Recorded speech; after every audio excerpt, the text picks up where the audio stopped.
Nocautecast 7.0, voltamos. E hoje já queria deixar claro para todo mundo que seguir ali nas redes sociais. YouTube tem nosso canal, acompanha a gente lá, segue o canal, curte, adiciona o sininho para receber as notificações. Spotify também é uma opção para quem quer ouvir o podcast aí no celular, trabalhando ali com um fone.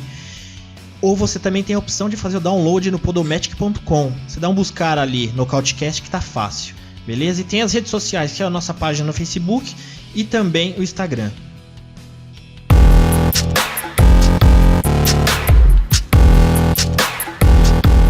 Bom, e tá na hora da retratação, né? Às vezes a gente fala, não somos especialistas, somos apenas fãs, como você que tá ouvindo aí do outro lado. Às vezes falamos algumas groselhas, quase sempre. E duas coisas que eu quero citar aqui do episódio anterior, uma delas foi que onde nós falamos que a WWE, que é uma empresa de entretenimento americana, e ela que é liderada por aquele doidão, o Vincent McMahon, e ele participa dos eventos, aquele evento de luta, entre todas as aspas, onde é meio que encenado, tem o script, tem a Ronda Rousey foi pro evento. E a gente acabou falando aqui no programa que a WWE comprou o UFC. Na verdade, é a WME-IMG, que é uma empresa também americana, e ela trabalha basicamente com talentos. Ela trabalha com a NFL, ela comprou o UFC, ela também é proprietária daquele evento do Miss Universo, e vários outros artistas também que ela faz um trabalho de gerenciamento de carreira. Tem esses rappers americanos famosos que ela também trabalha. Então, para ficar claro. E outra coisa também que eu também fiquei na dúvida no programa ali, onde em vários momentos a gente citou o ex-campeão Demetrius Johnson, né, o Mighty Mouse. Citamos ele algumas vezes e ficou meio confuso com relação ao cartel dele, né? E ele que tem 27 vitórias, 5 por nocaute, 11 finalizações e 11 decisões. E ele tem 3 derrotas. E ele ganhou o cinturão em 2012 no UFC, que foi do Benavidez, né? E de lá pra cá ele defendeu 11 vezes, até que ele perdeu pro Henry Cejudo, que foi a última derrota dele. E depois disso ele foi pro One UFC. E hoje, rapaziada, a equipe aqui tá mais contida. A gente tá com a equipe limitada, mas a gente tem bastante coisa pra falar. Eu tô com meu amigo aqui de Minas Gerais, André. Fala, André G, tudo bem? E aí, Davizão, como é que tá, meu caro? Boa noite. Hoje, versão aqui com equipe reduzida, né, cara? Somente a gente aí para comentar dos eventos passados, dos eventos futuros. Mas aí, vamos lá, vamos conversar um pouquinho de MMA. Vamos matar no peito e falar o que tem pra falar. UFC Fight Night, Cejudo vs TJ Dillashaw, que rolou a semana passada. E a gente vai começar de baixo pra cima aqui das lutas que a gente já tinha comentado no último episódio. Eu vou começar por Glover Teixeira vs Cole Robertson.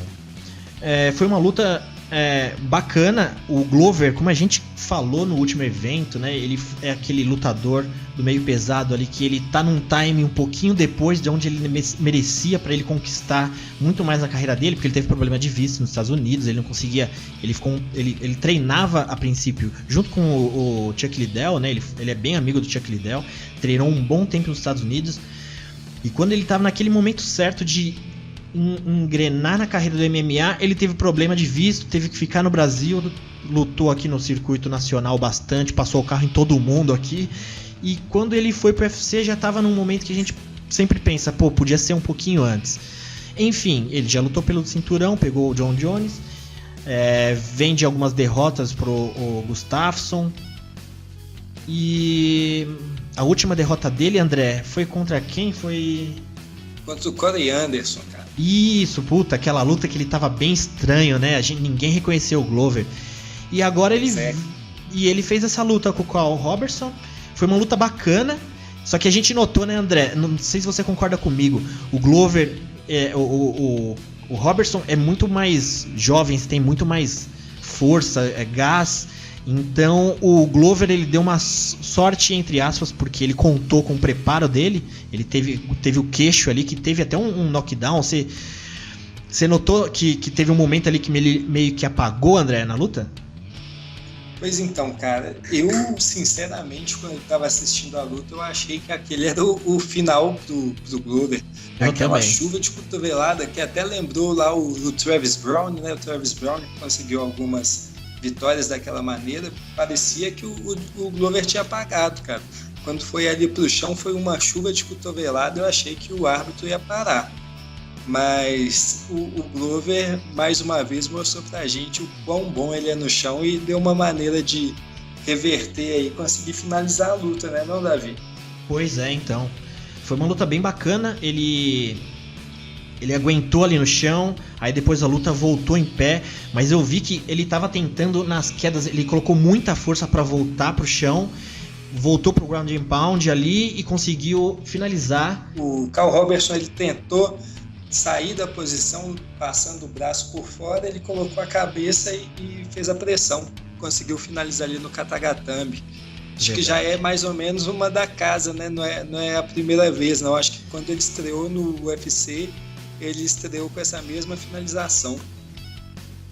André, aproveitando então, o Glover, assim que finalizou a luta ali, ele pegou o microfone, perguntaram pra ele o que ele esperava dali pra frente, e o que ele fez? Ele já chamou o nome de outro brasileiro ali, o Maurício Shogun. O que você acha dessa luta? Ele até pediu aqui em algum card no Brasil, né? Foi isso mesmo? Isso mesmo, cara. Eu lembro que quando o Glover chegou no UFC ali por volta de 2012, 2013, ele chegou arrepiando, cara. Chegou, bateu no Fábio Maldonado, ganhou do Rampage Jackson, e naquela época ele pediu o Shogun, só que o Shogun disse que ele ainda era muito desconhecido, que não queria, que era isso e aquilo, mas eu acho que agora é um momento muito bacana de se enfrentar os dois, né? Enquanto o Glover ele está numa fase um pouco nebulosa da carreira, ele vem alternando vitórias e derrotas, o Shogun ele também já está mais para a fase final da carreira dele, ele teve uma derrota aí na sua última luta. Acho que é um momento bacana dos dois se encontrarem aqui no Brasil e quem sabe um dos dois deixar a luva lá no centro do octógono, né? Eles já estão ficando com uma idade um pouco avançada, o Glover já vai completar 40 anos agora no final do ano, em outubro, né? Acho que já é um momento bom para os dois começarem a desacelerar, e o encontro dos dois, enquanto eles ainda conseguem fazer uma luta competitiva, seria bem bacana. Quem sabe aqui no Brasil, hein, Davi? Eu também acho. Puta, eu empolgo, eu acho legal. Seria uma luta bem movimentada. Seria bem bacana. E partindo agora para o Main Event, Joseph Benavidez versus Dustin Ortiz, que foi a segunda luta entre eles. E, André, foi aquilo, né? A gente ficou com a impressão que foi meio que o mais do mesmo da primeira luta entre eles. Só que você achou que agora ficou uma decisão um pouquinho mais apertada? Cara, foi sim.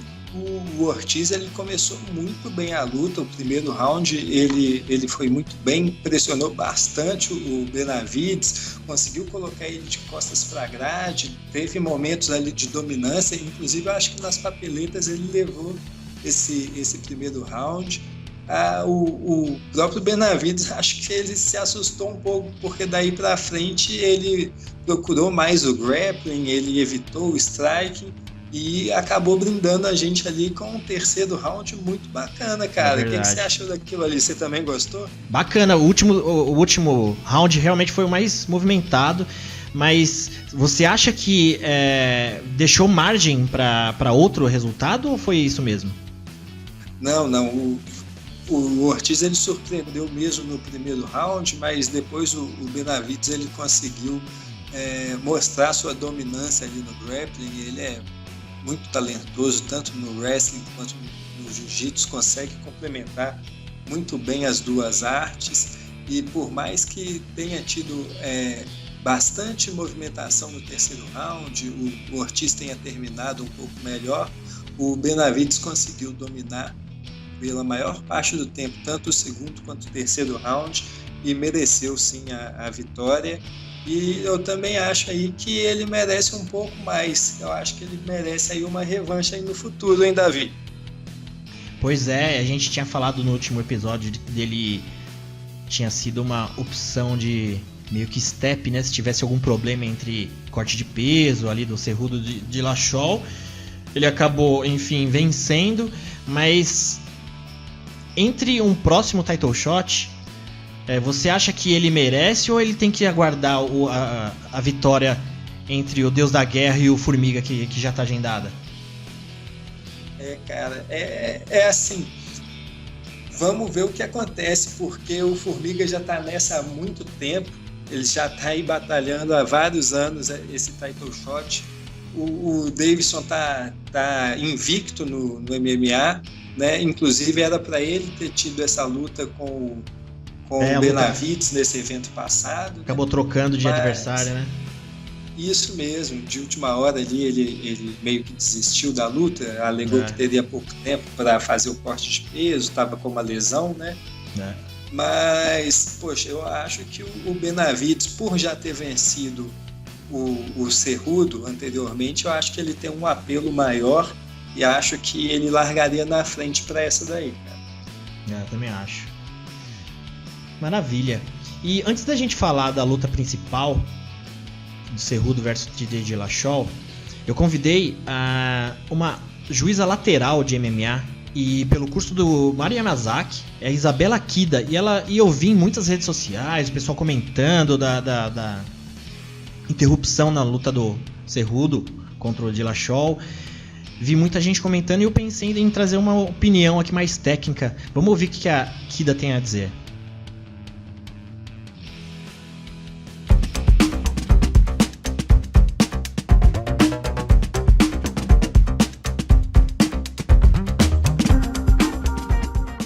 Oi pessoal do Nocautecast, aqui quem fala é Isabela Kida, sou juíza lateral de MMA e eu fui convidada por esse time incrível para falar sobre como os árbitros são instruídos para interrupções das lutas. Em primeiro lugar, acho que uma coisa que eu acho legal esclarecer são as denominações, tá? Existe diferença entre árbitro central, que é o que trabalha no centro do cage, que comanda o cage, que aplica as penalidades e avalia as faltas, e o juiz lateral, que é aquele que pontua com base nos critérios pré-estabelecidos para cada evento, tá? São 3 normalmente que ficam em pontos diferentes do octógono para fazer a avaliação. Quem acompanha com frequência já está bem familiarizado com essas denominações, já entende isso muito bem, mas eu vejo que ainda rola uma dificuldade grande do fã médio em relação a essa diferença. Como a ideia aqui é falar sobre as interrupções, é bem importante a gente entender qual que é o papel principal do árbitro central de MMA, tá? Preservar e zelar a integridade física dos atletas e também garantir cumprimento de regras de conduta do esporte. Ele é o único, como eu falei anteriormente, que pode avaliar ou apontar uma falta. Isso não cabe a juízes laterais, tá?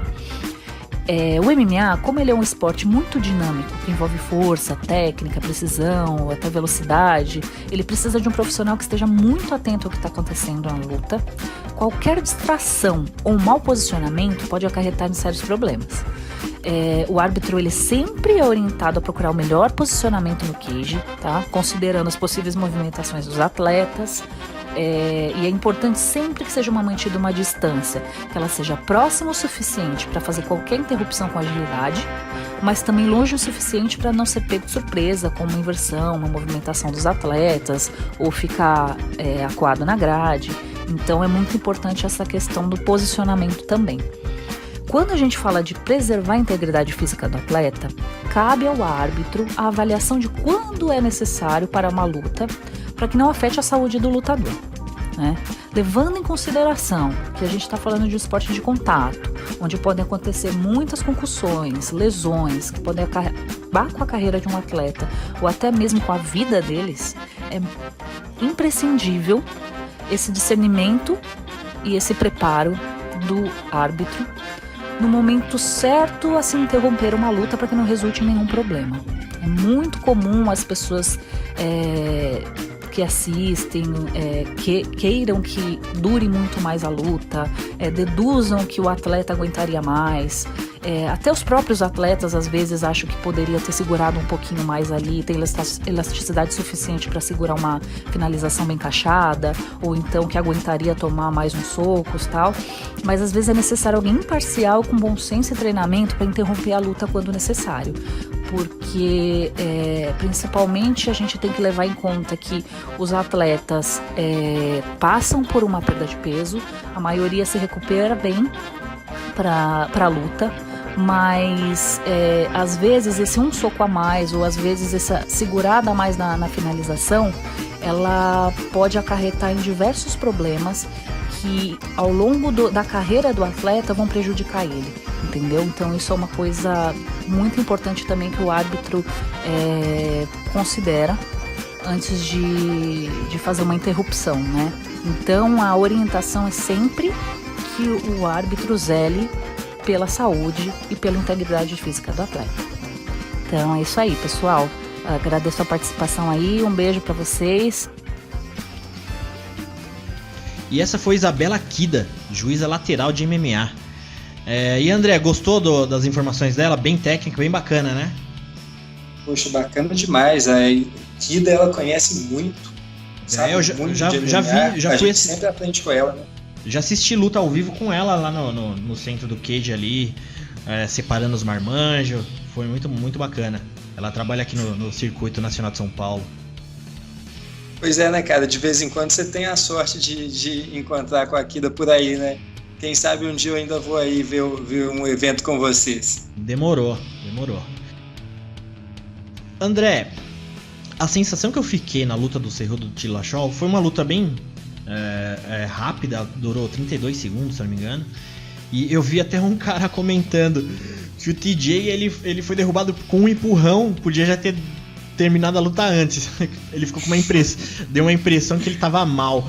Mas, assim, a gente, depois de ver uma luta de 30 segundos, sei lá, 50 segundos até, a gente fica com aquela sensação de frustração, a gente fica, a princípio, achando que podia ter deixado um pouco mais. Mas, cara, seria alguma coisa diferente do que foi realmente? Eu acho que o Cerrudo ia ficar por cima ali batendo e não mudaria nada o resultado, né? O que você acha? Pois é, cara, a impressão que fica é que quanto mais tempo a luta rolasse, mais dano o Dillashaw ia receber, pior seria para a recuperação dele. Então eu acho que parou no momento certo.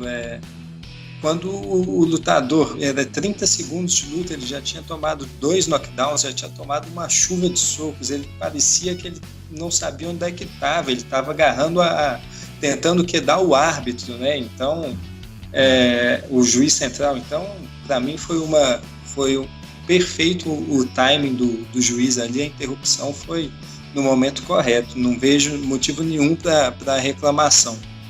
E você via que o juiz, ele tava ali ligeiro, ele tava próximo, ele tava numa distância segura do que a gente imagina dentro disso que a Kida falou, né? Que você mantém uma distância onde você consegue analisar.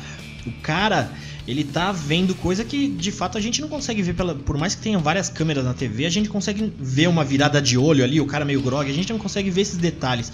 E assim, foi uma interrupção que a gente fica na dúvida, então não tem como falar que foi errada, né? O Dana White, na coletiva de imprensa depois do evento, falou um monte, falou que deveria ter deixado mais.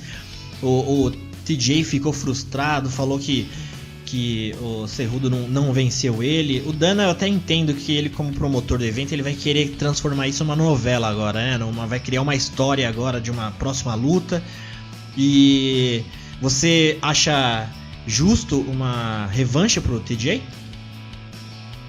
Cara, é aquela história, né? Parece que tanto o Dana quanto o TJ, eles já tinham ali planos para futuramente o que eles fariam com uma vitória do TJ, mas não estavam preparados para uma vitória do Cerrudo. E é verdade. Como ela foi assim tão rápida, acho que os dois ficaram em choque e não conseguiram se recuperar a tempo do pós-luta, né? Da entrevista pós-luta. Se você acha justa a ter uma revanche? Cara, com certeza, mas por favor, agora na categoria do TJ Dillashaw, né? Já não dá mais para ver ele fazendo um corte tão drástico assim. Para que gente que estava acompanhando 2 semanas antes, ele já estava com um físico bem abalado. Ele conseguiu fazer o peso para a luta, muito profissional, só elogios para ele, mas a gente viu que ele parecia, mesmo depois de recuperar o peso, ele parecia extremamente debilitado. Era uma sombra do lutador que a gente vê ali no peso galo, né? Eu gostaria sim de ver essa luta, mas gostaria de ver ela no peso galo, valendo agora o cinturão do TJ Dillashaw. Muito curioso para ver como o Henry Cejudo rende sem ter que fazer esse corte de peso também, e gostaria bastante de ver essa luta durando um pouco mais de tempo. Eu acho que com uma recuperação melhor, o TJ Dillashaw vai render de outra maneira, vai dar uma luta muito mais competitiva pro Cejudo. E vamos ver. Se eles marcarem, eu vou ser o primeiro cara a sentar ali no sofá e ficar esperando. Vai ser lutão. E eu acho que numa possível aí luta na categoria de cima, eu acho que o Cejudo ainda ele tem mais vantagem ainda, porque eu notei assim, a gente teve quase nada de luta para analisar, mas o TJ é um cara de muita movimentação, né? Ele tem um trabalho de footwork ali muito bom, ele sabe se movimentar, ele sabe cortar ângulo. Eu até comentei isso na minha opinião no último podcast, que o TJ ele é bem completo, né? Tanto no wrestling, tanto na trocação, mas se tem uma vantagem que o Cejudo tem é a luta, é o próprio wrestling. Ele é um medalhista olímpico, ele tem toda a bagagem para neutralizar a luta de chão ali, ele em cima de qualquer um da categoria que possível luta com ele. Mas deu pra notar que nessa luta ele já foi tentar meio que no antijogo com o TJ, de manter pressão. Ele começou já rápido com chutes, então eu acho que na categoria de cima, ele com a força dele, ele vai tentar pressionar mais ainda. Eu não digo que vai ser uma luta rápida como foi, mas eu apostaria de novo no Cejudo. O que você acha? Eu fico muito curioso de ver, porque assim, nessa luta a gente viu o Cejudo muito forte, muito rápido, e o TJ Dillashaw, ele parecia que ele não estava tanto no tempo, ele parecia que ele não estava tão rápido quando a gente costuma ver ele no peso galo. Eu quero ver como que o Cejudo vai render com esse peso a mais. Pode ser que com um pouco a mais de peso ele fique um pouco mais lento, embora ele vai conseguir manter o punch. O Dillashaw ele também vai ter um pouco mais de resistência, ele vai poder encaixar melhor os golpes. Não sei se o Cejudo vai render tão bem quanto ele rende no peso mosca, e eu acho que ali na categoria dos galos, hoje o TJ Dillashaw ele continuaria sendo rei mesmo contra esse cara que bateu ele em 30 segundos. Então eu vou aproveitar então que a gente está trabalhando em cima das nossas redes sociais, e você, né, André, tá me dando uma força pro Nocautecast pra gente adicionar mais elementos, e a gente tá agora com o nosso Instagram, que a gente vai colocar novidades, lutas fechadas, tudo que acontece. E 3 coisas que já saiu essa semana no nosso Instagram, lá no @Nocautecast, foram 3 lutas, né? Borrachinha versus Romero, que foi, enfim, já encabeçada num evento. Jessica Ai versus Shevchenko e John Fitch versus Rory MacDonald no Bellator. Foram essas 3 lutas. E qual dessas 3 você tá mais empolgado para ver? Cara, sinceramente, John Fitch, Rory MacDonald, sou um fã do John Fitch. Todo mundo fala mal, todo mundo não gosta daquele jogo chato dele de grappling, carrapato. Eu adoro ver esse tipo de luta. Adoraria ver ele contra o Rory MacDonald. É uma pena que ele já esteja um pouco com a idade um tanto quanto avançada, mas vai ser bem legal ver essa luta aí. Romero e Borrachinha é uma luta muito boa, empolga qualquer um, né? Os dois têm muita força de nocaute, mas eu prefiro o Rory e o John Fitch. E você, Davi? Eu também, cara. John Fitch e o Rory é uma luta curiosa de assistir, né? Vai ser bem movimentada, diferente do que todo mundo comenta do John Fitch. Eu acho que contra o Rory tem um jogo ali que o Rory é um cara bem completo, ele vai saber tentar, pelo menos, né, aplicar o gameplay dele. É uma luta, entre as três, é a mais curiosa, que tem mais curiosidade. Agora, Jessica e Shevchenko também é uma luta bacana. E eu fiquei pensando, já pensou se a Jessica Ai vence a Shevchenko? Ia dar uma bagunçada, porque a Shevchenko já tá meio que nessa categoria de invencível, né? Já tá querendo até fazer mais uma luta com a Amanda. Já pensou se dá uma zica, a Jessica Ai vence essa luta? Ia ser engraçado. Poxa, cara, ia ser uma surpresa e tanto, né? Da Jessica Ai, que quando começou a sua carreira no UFC tava tão irregular, e agora parece que se encontrou, né, no peso mosca. Se ela conseguisse esse título, acho que a galera ia ficar doida, cara. Acho que ninguém ia acreditar. Convidado da semana, André G. Quem falou com a gente foi o Renato Moicano. Ele que vai fazer a luta no UFC Fight Night Fortaleza, aqui no Assunção versus Moraes. Ele vai lutar com o José Aldo. E ele mandou aqui a opinião dele sobre a luta, o que ele acredita e como que vai ser. Vamos ouvir.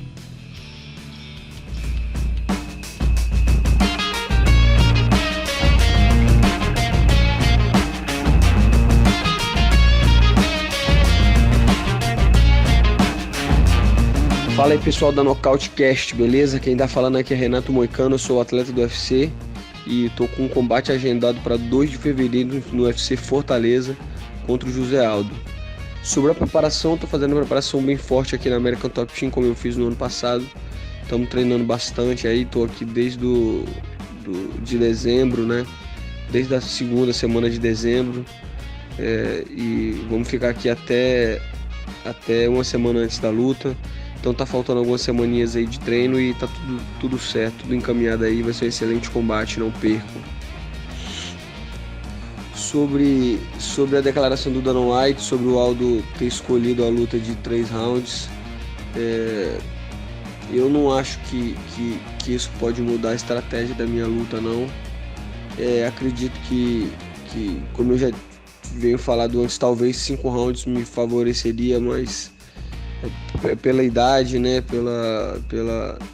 pelo próprio tempo de carreira aí, o Aldo teve muito mais batalhas de 5 rounds, então talvez ele já esteja um pouco desgastado aí do treinamento, de tanto fazer essas batalhas aí, mas eu não vejo isso como um fator preponderante na luta, não. Acredito que não vai fazer tanta diferença e acredito que uma luta de 3 rounds também tá de bom tamanho, né, vai ser uma boa luta. E é isso aí, galera. Só queria mandar um abraço aí pra todos. Quem quiser acompanhar aí, vai nas redes sociais, Renato Moicano. Tamo junto, 2 de fevereiro, Vitória, E esse aí foi o Renato Moicano. André, um maluco é gente boa pra caramba, né? O Moicano é a maior figura, cara. Gente boa demais. Tá sempre aí interagindo com os fãs do esporte, participando de podcast e tudo mais. Ele é um cara fenomenal. Sou fã dele, cara.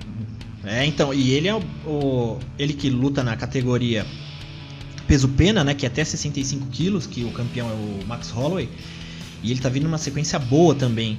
E André, o que você acha? O Moicano, ele até postou no Instagram dele hoje, onde falam dos strikers, né, tipo, os lutadores com mais quantidade de golpe significante, e ele tá em terceiro lugar. Em primeiro lugar tá o campeão da própria categoria dele, Max Holloway, depois vem o Conor McGregor, e ele tá em terceiro, isso na categoria, né? E ele tem um volume de jogo, como a gente até comenta nesse post dele. Que você acredita, ele contra o Aldo, com esse volume, sendo 3 rounds, qual que é o seu palpite para essa luta? Cara, luta muito complicada, principalmente por ser 3 rounds, né? Se fosse 5 rounds, eu daria uma vantagem muito maior pro Renato Moicano. O José Aldo, a gente já sabe dessa dificuldade dele de render nos rounds de campeonato, né? Geralmente ele diminui bastante o ritmo ali do terceiro, 4º round em diante. Enquanto isso, o Renato Moicano é um cara muito cerebral, ele é um cara muito inteligente ali dentro do octógono. Ele consegue traçar estratégias e ser fiel às estratégias que ele traça. Assim ele conseguiu crescer e mostrar seu trabalho dentro do UFC. Não à toa hoje ele está nessa eliminatória. Ele já é um cara dessa geração mais nova, né? Mesmo já tendo lá seus 30 anos, a diferença de idade não é tão grande, mas a diferença aí, de tempo de luta é bem grande.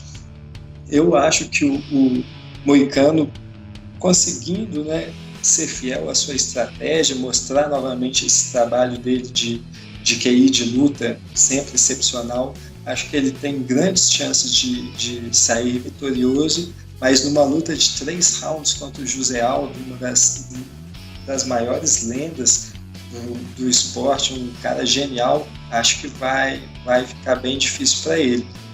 Muito difícil de conseguir fazer uma aposta nessa luta, muito equilibrada, mas acho que o José Aldo, por 3 rounds, ele tem a vantagem. Eu também concordo com você. O José Aldo, ele começa devagar nas lutas ali, né?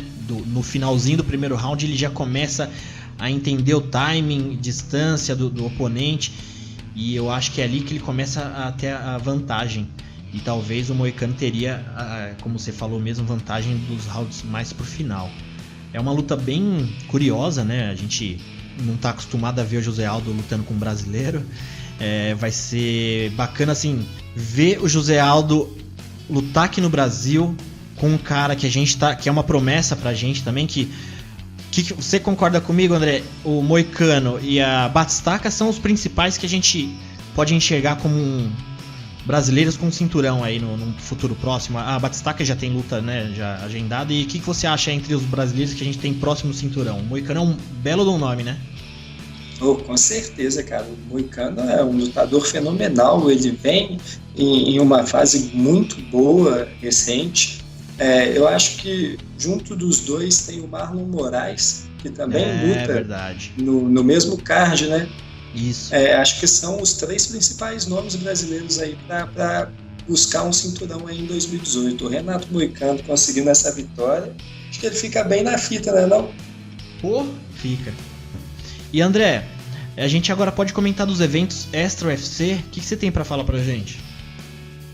Cara, complementando o que a gente falou nos podcasts anteriores, 2 lutas aqui só para passar rapidinho e fazer a lembrança dela. Primeiro, o Christian Lee, irmão da Angela Lee, conseguiu uma vitória muito boa agora no ONE FC. Foi nesse final de semana, conseguiu um nocaute técnico rapidinho ali.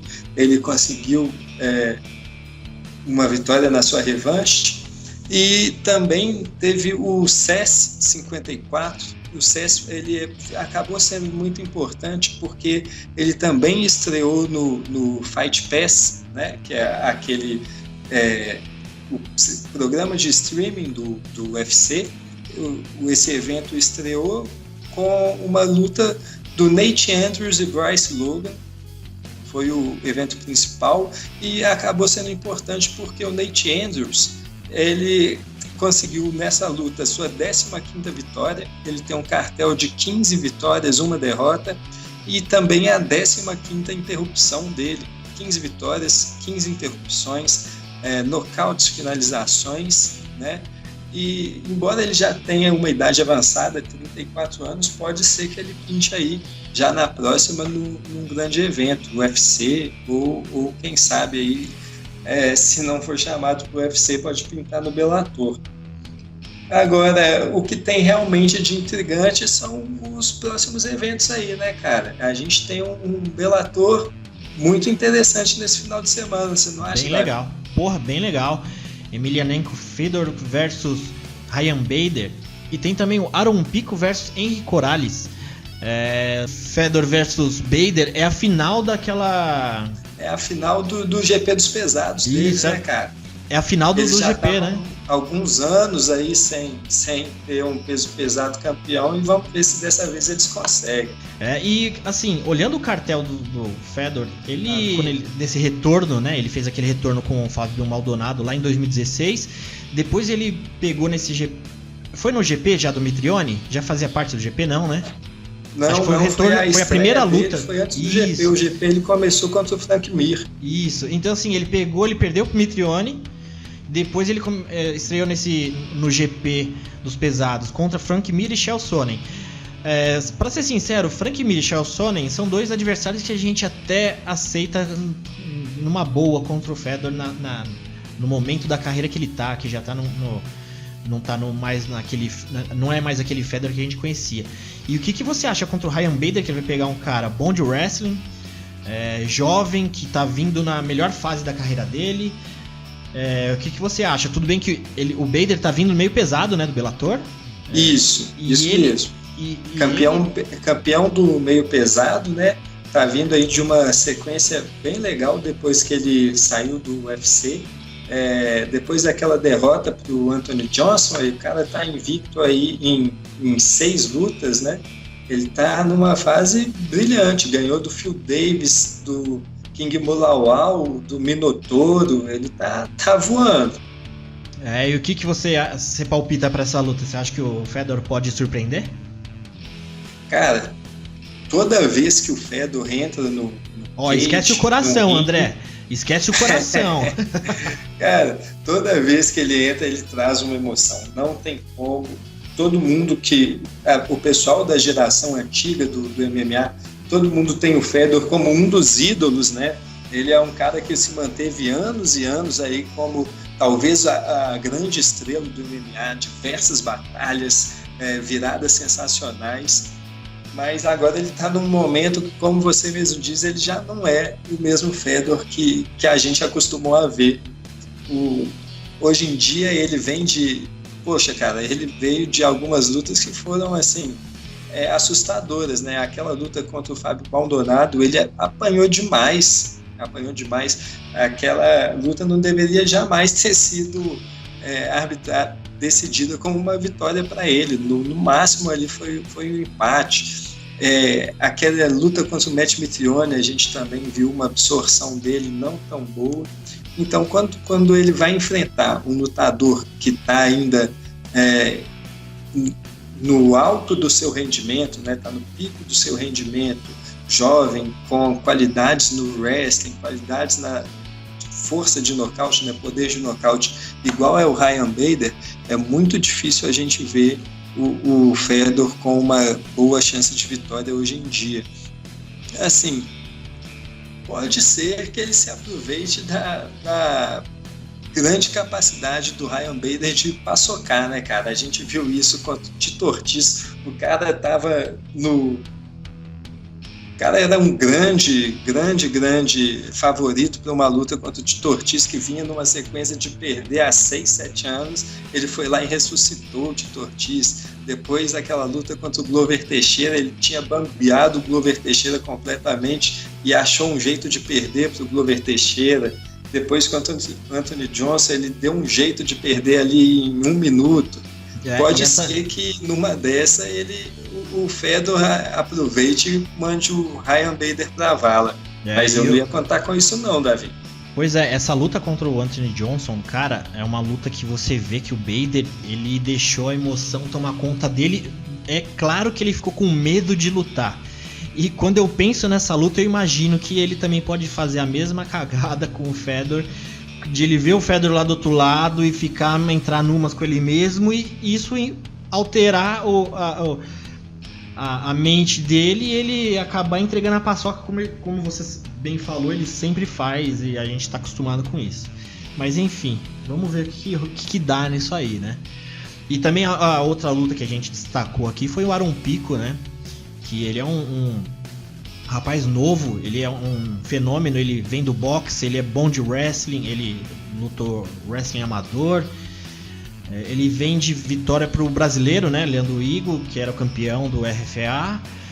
E o que você aposta? O Corrales é um cara experiente, vem de 16 lutas, 16 vitórias e 3 derrotas. O que você palpita nessa luta, André? Cara, luta bem legal de se assistir, viu? O Henry Corrales é um cara já rodado, ele tem boas vitórias, já ganhou do George Caracania, grandíssimo lutador, Cody Bolliger, Noad Lahat, né? Caras que já eram tarimbados, já tinham alguma experiência, então vai ser um desafio muito grande para o Aaron Pico. Essa é somente a 6ª luta da carreira dele, né? Ele começou ali em 2017. O cara tem muito pouco tempo de carreira e já vai pegar um cara de alto nível, igual na luta anterior que ele pegou o Leandro Higo já lutou pelo cinturão no próprio Bellator, né? É uma luta muito difícil para o Aaron Pico, mas é igual você disse, cara, ele já foi reserva para a seleção americana de wrestling, né? Já tentou, inclusive, vaga nas Olimpíadas do Rio de 2016, embora não tenha conseguido. Acho que ele ficou em 2º lugar na categoria dele dentro da equipe americana, acabou não vindo. E ele sempre se destacou bastante no boxe.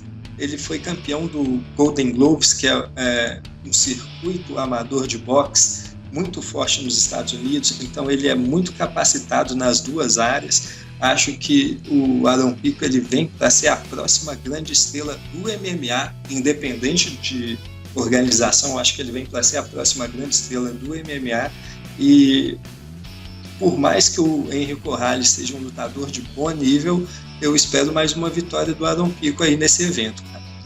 Maravilha. E mais algum evento que a gente possa curtir aí no final de semana, André? Cara, tem 2 que vão ser bem interessantes. Um é uma luta lá no One FC, né, cara?